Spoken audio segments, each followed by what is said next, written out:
புதியுகம் நேயர்கள் எல்லாருக்கும் அன்பு வணக்கம். இது குட்டி ஸ்டோரி.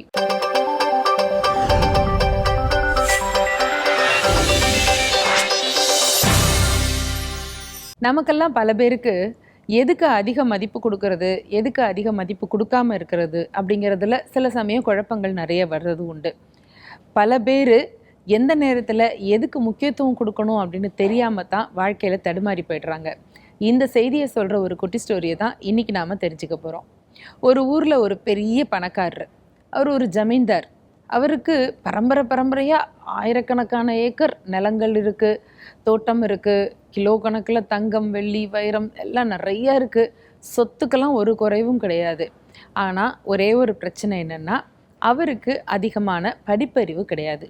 நிறைய நிலபுலன்கள் இருக்குது, ஆள் அம்பு சேனை எல்லாம் வச்சு நல்லா பரிபாலனம் பண்ணிகிட்ருக்காரு.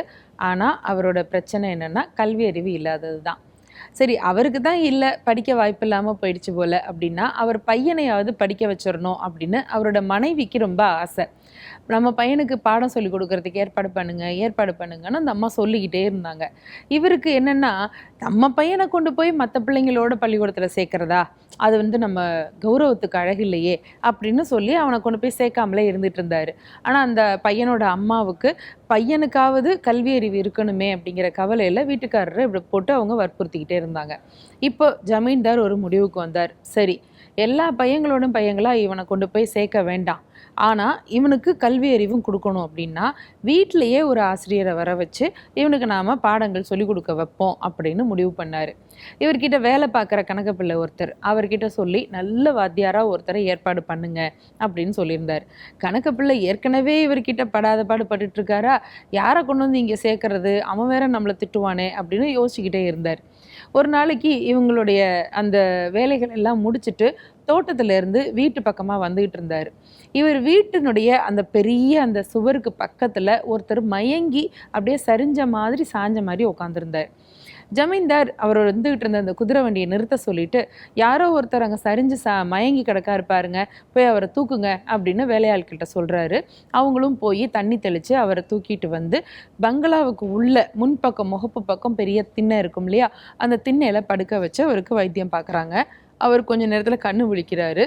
மருத்துவர் அவரை பார்த்துட்டு, ஒன்றும் இல்லை, இவருக்கு பசி, 4-5 நாளாக சாப்பிடல போல இருக்கு, கொஞ்சம் சாப்பாடு கொடுங்க, கண்ணு முழிச்சிருவாருன்னு மருத்துவர் சொன்ன உடனே அவங்க பங்களாவிலேருந்து அவருக்கு சாப்பாடு வருது. இந்த மனிதர் சாப்பாடை பார்த்த உடனே வேகமாக சாப்பிட்றாரு. பாவம் பசி தாங்கலை அவருக்கு. சாப்பிட்டு முடிச்சு தண்ணியெல்லாம் குடிச்சு கொஞ்சம் நேரம் கழிச்சு தான் அவருக்கு கண்ணே தெரியுது. எதிரில் ஜமீன்தார் உக்காந்துருக்காரு, சுற்றி எல்லாம் நின்றுட்டுருக்காங்க. இவர் இப்படி முழிச்சு பார்த்தவர் ஜமீன்தாரை பார்த்துட்டு, வணக்கம் அப்படின்னு சொல்லிட்டு சொன்னார். இது மாதிரியான சாப்பாடை நான் சாப்பிட்டதே கிடையாது, எனக்கு உயிரே போகிற மாதிரி இருந்துச்சு, என்னை இந்த நேரத்தில் காப்பாற்றிருக்கீங்க, நீங்கள் தான் எனக்கு கடவுள் அப்படின்னு கையெடுத்து கும்பிட்டார். ஜமீன்தாருக்கு இப்போ சந்தோஷம்தான்.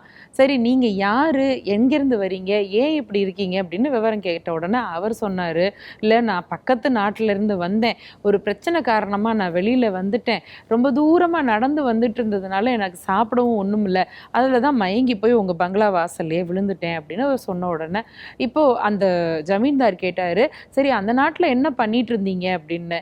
இந்த வந்தவர் சொன்னார், இல்லை, நான் ரொம்ப படிச்சிருக்கேன், அந்த நாட்டில் ஒரு பள்ளிக்கூடத்தில் வாத்தியாராக தான் வேலை பார்த்துட்டு இருந்தேன், நான் சொல்லி கொடுத்த பாடத்துக்கும் அரசாங்கத்துக்கும் ஒரு சின்ன முரண்பாடாக வந்துருச்சு, அதனால் அரசாங்கம் என்னை அங்கே இருக்க விடலை, அதனால் நான் அங்கேருந்து வெளியில் வந்துட்டேன் அப்படின்னு சொன்னார்.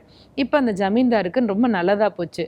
பரவாயில்ல, நம்ம பையனுக்கு பாடம் சொல்லி கொடுக்கறதுக்கு ஒரு ஆளும் கிடச்சிட்டான், இவர் இதை விட்டு வெளியிலையும் போகமாட்டார், ஏன்னா போனால் தான் அங்கே உள்ள அரசாங்கத்திலேருந்து இவனுக்கு பிரச்சனை வரும்னு தெரியுது இல்லையா, அதனால் இனிமேல் இவர் இங்கேயே இருக்கட்டும், நீங்கள் இங்கேயே தங்கிக்கங்க, உங்களுக்கு தங்குறதுக்கு இடம் தர்றேன், 3 வேளை சாப்பாடும் போட சொல்கிறேன், என் பையனுக்கு மட்டும் பாடம் சொல்லி கொடுத்து அவனை நல்ல பெரிய அறிவாளியாக நீங்கள் ஆக்கணும் அப்படின்னாரு.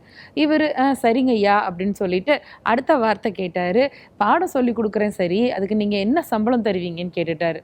இப்போ ஜமீன்தார், உங்களுக்கு மாதம் 5 ரூபாய் தர்றேன் அப்படின்ட்டார். ரூ. 5 இது ஒரு சம்பளமா அப்படின்னு நினச்சவர், சரி பரவாயில்ல ஏதோ இருக்க இடம் சாப்பாடாவது கிடைக்குதே அப்படின்னுட்டு பாடம் சொல்லி கொடுக்கறதுக்கு ஒத்துக்கிட்டாரு. தினம் காலையிலையும் சாயங்காலமும் அந்த பையனை உட்கார வச்சு இவர் எல்லா பாடங்களையும் சொல்லி கொடுத்துக்கிட்டே இருப்பார். இவர் பாடம் நடத்துகிற அழகை ஜமீன்தார் பார்த்துக்கிட்டே போவார். பையன் கொஞ்சம் கொஞ்சமாக எழுத்து படிப்பு எல்லாமே பழக ஆரம்பித்தான். கொஞ்சம் மாதங்கள் இப்படி போயிட்டே இருந்தது. மாதம் மாதம் இவருக்கு ரூ. 5 சம்பளமும் போயிட்டே இருந்துச்சு. இப்போ அந்த வாத்தியார் மெதுவாக ஜமீன்தாரை பார்த்து கேட்டார், ஐயா உங்கள் பையனை பெரிய அறிவாளி ஆக்குறேன், அதுக்கு எனக்கு மாதம் ரூ. 5 தானா சம்பளம் அப்படின்னு ரொம்ப அன்பாக மெதுவாக கேட்டார். அப்போ அந்த ஜமீன்தார் சொன்னார், அதுவே உங்களுக்கு அதிகம்தான், உங்களுக்கு 3 வேளை சாப்பாடும் போடுறேன், இலவசமாக தங்குறதுக்கு இடமெல்லாம் தர்றேன்ல, அதெல்லாம் யார் கணக்கு பண்ணுவாங்க, அதெல்லாம் அவ்வளோதான் முடியும் அப்படின்னு பளிச்சுன்னு சொன்ன உடனே அந்த ஆசிரியருக்கு கொஞ்சம் கடுப்பாயிருச்சு. சரி இவருக்கு புரிகிற மாதிரி சொல்லணுமே அப்படின்னு நினச்சிக்கிட்டு இருக்கிற போது தூரதேசத்திலிருந்து இவருக்காக வாங்கிட்டு வந்த பெரிய அந்த அயல்நாட்டு குதிரைகள் அங்கேருந்து வந்துச்சு. இவர்கிட்ட வேலை பார்க்குற அந்த ஒரு பெரிய அதிகாரி அதை வாங்கிட்டு கொண்டு வந்து வாசலில் நிறுத்துறாரு. அதை பார்த்த உடனே ஜமீன்தாருக்கு முகத்தில் ஒரே சந்தோஷம், சிரிப்பு தாங்கலை.